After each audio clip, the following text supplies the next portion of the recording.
많은 연인들은 그들의 겉모습이 벗겨질 때 실망하고 분노하게 되지만 그럼에도 불구하고 함께 지냅니다. 그들은 여전히 서로에게 뭔가를 원하고 있고 또 그것을 얻을 수 있다고 생각합니다. 그들이 흔히 원하는 두 가지는 편안함과 안정입니다. 그들은 서로를 바라보며 저마다 이렇게 생각합니다. 당신은 더 이상 예전의 그 사람이 아니야. 그때는 그런 척 했을 뿐이지. 하지만 내게 원하는 것을 준다면 당신 곁에 있겠어. 그리고 그것을 사랑이라 부를 거야. 그들은 편안함과 안정이 실망에 대한 좋은 보상이라고 믿습니다. 그리고 만족스럽지는 않지만 편안함과 안정을 받아들이는 것이 현실적이며 어쩔 수 없는 것이라고 합리화합니다. 그들의 생각 속에는 다음과 같은 고통스러운 믿음들이 담겨 있습니다. 사랑은 결코 영원하지 않아. 내 주제에 뭘 더 기대하겠어. 그리고 혼자 있는 것보다는 사랑하지 않는 사람이라도 함께 있는 게 더 나아. 이런 정착이 실제로 얼마나 편안한가요? 안락한 합의를 한 상태에서 연인들은 이보다 더 편안할 수는 없기 때문에 편안함을 위해 열정을 포기한 것이라고 생각합니다. 그들은 잃어버린 열정에 대한 보상으로 확실한 안정이 주어지기를 기대합니다. 하지만 만일 자신의 편안함이나 안정을 위해 필요한 많은 것들 가운데 어느 하나를 상대방이 주지 못하면 분노가 폭발할 수도 있습니다. 남자가 원하는 것을 주기 위해 최선을 다하는 여자가 있습니다. 그녀는 종종 남자가 원하는 것을 자신도 원하는 척 합니다. 가끔은 자신이 이런 것들을 정말로 원해서 하는 것은 아니라는 것을 잘 알고 있습니다. 그녀는 그를 기쁘게 하고 행복하게 하고 그의 사랑을 받기 위해 자신의 행복과 삶을 희생하고 있는 것이라고 자신에게 얘기합니다. 그러다가 한 가지를 잘못하여 그가 화를 내면 그녀의 분노도 끓어오르고 자기가 정당하다는 마음이 거대한 폭발을 일으킵니다. 그런 안락함의 밑에는 대단한 분노가 깔려 있었다는 것이 드러납니다. 그런 분노한 나라는 꼭두각시들이 다시 무대 위로 올라가고 근원적인 분노들이 다시 떠오릅니다. 우리가 함께하고 있을 때 당신은 나에게 거짓말을 했어. 당신은 변했어. 당신은 내가 결혼한 그 사람이 아니야. 당신은 나를 사랑하지 않아. 분노로 돌변하는 것이 사랑일까요? 당신은 화를 낼 자격이 있다고 느낍니다.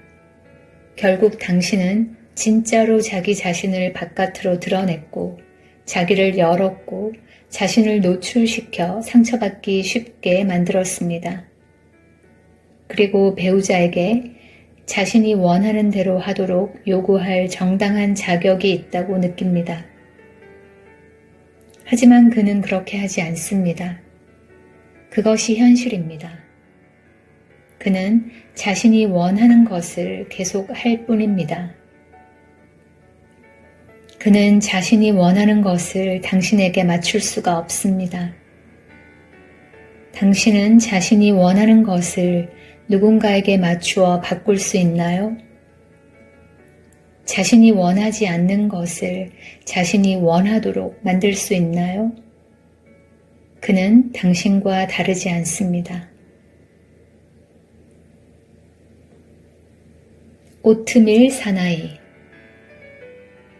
젊은 남자가 처음으로 여자친구의 아파트에서 잠을 잤습니다.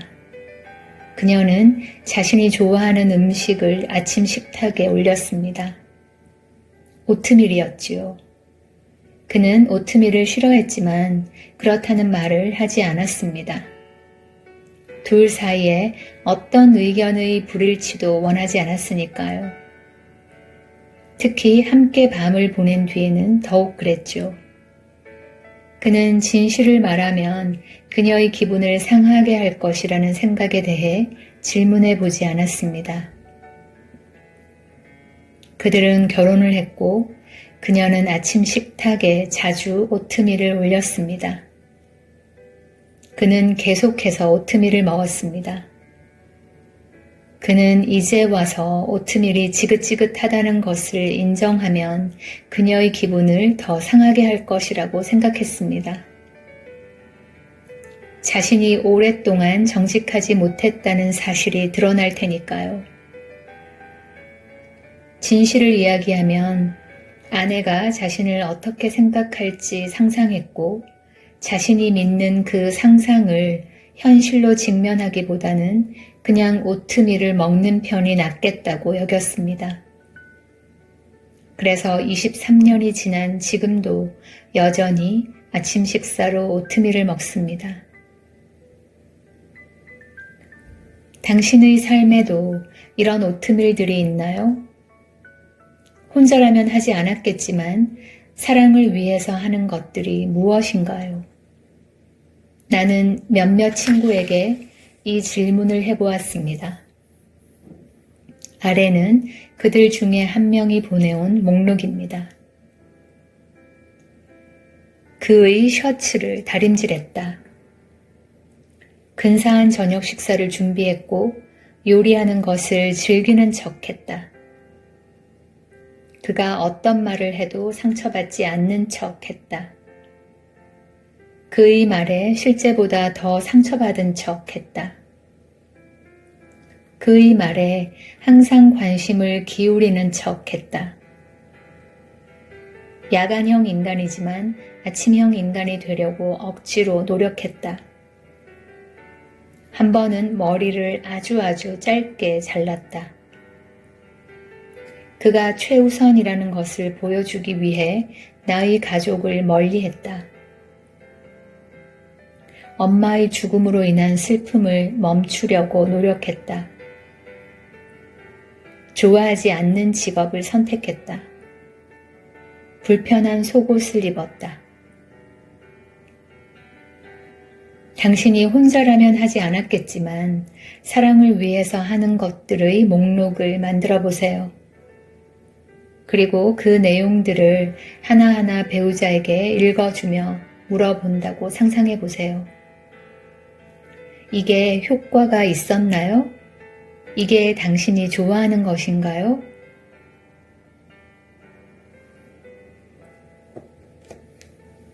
나를 사랑한다면 당신은 내가 원하는 것을 할 거야. 그게 진실인가요? 들판 위에서 생각 없이 풀을 뜯는 말들은 얼굴을 서로 상대의 꼬리 쪽으로 향하고 서서 상대의 얼굴에 붙은 파리를 자기의 꼬리로 쫓아줍니다. 밤에는 머리를 서로 어깨에 올린 채 서서 잠을 잡니다. 평화로운 주고받기입니다.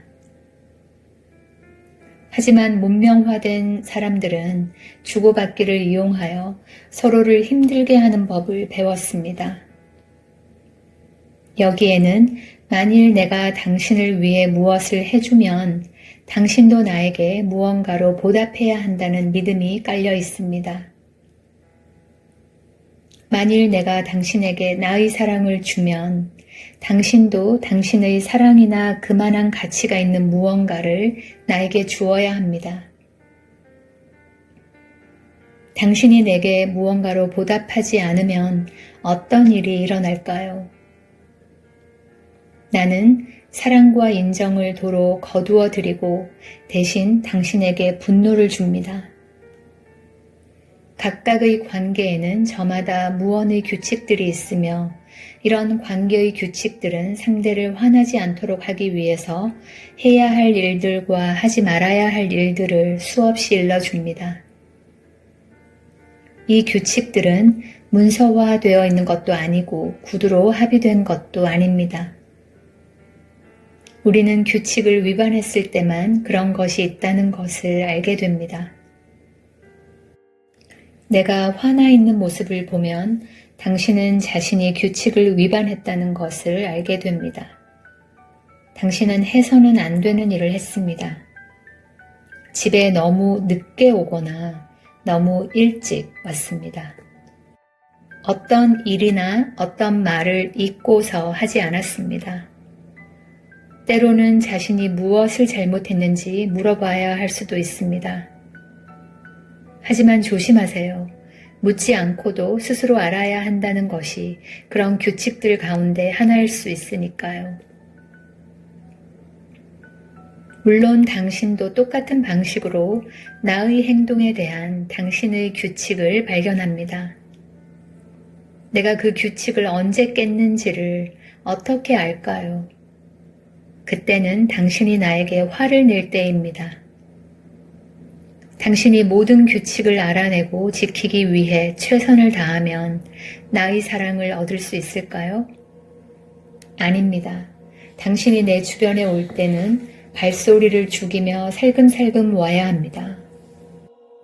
자칫 잘못하면 나의 심기를 건드려 관계를 깨뜨릴 수 있기 때문입니다. 사랑은 사라진 것처럼 보입니다. 사랑이 어디로 간 것일까요? 그것을 알고 싶다면 다음 생각에 질문해 보세요. 당신이 나를 사랑한다면 당신은 내가 원하는 것을 할 거야. 이것은 기억이 시작되는 때로부터 대부분의 사람들이 믿어온 생각입니다. 아이는 친구가 자신이 원하는 놀이를 해주기를 원합니다. 그렇게 해주지 않으면 큰 싸움이 나고 둘 다 화가 나서 어른에게 달려가 불평합니다. 그 애는 더 이상 내 친구가 아니에요. 친구란 당신이 원하는 것을 해주는 사람이라는 믿음은 이 아이 안에서 이미 완전히 자리 잡았습니다. 아이는 그것을 부모에게 배웠습니다. 부모는 아이가 자기 말에 복종할 때는 사랑한다고 말해주고 칭찬으로 보상을 했고 복종하지 않으면 벌을 주었습니다. 아이의 부모는 사랑하면 복종할 것이라는 생각에 대해 한 번도 질문해 본 적이 없습니다. 그러니 어떻게 아이가 그 생각에 대해 질문할 수 있겠어요? 무엇보다도 필요와 원함에 관련된 생각들에 질문하지 않을 때 우리는 사랑과 인정을 추구하게 됩니다. 어떤 사람의 호감을 얻은 뒤에도 그런 똑같은 생각들이 다시 일어나는 것은 놀라운 일이 아닙니다. 우리는 자신이 사랑으로부터 원하는 것이 무엇인지 질문하는 법을 몰랐습니다.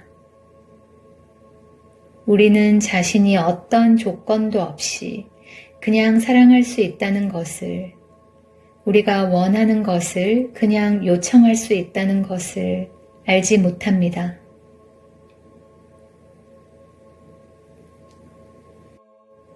우리는 짝을 지을 누군가를 사로잡기 위하여 우리의 아름다움과 총명함, 매력을 이용합니다.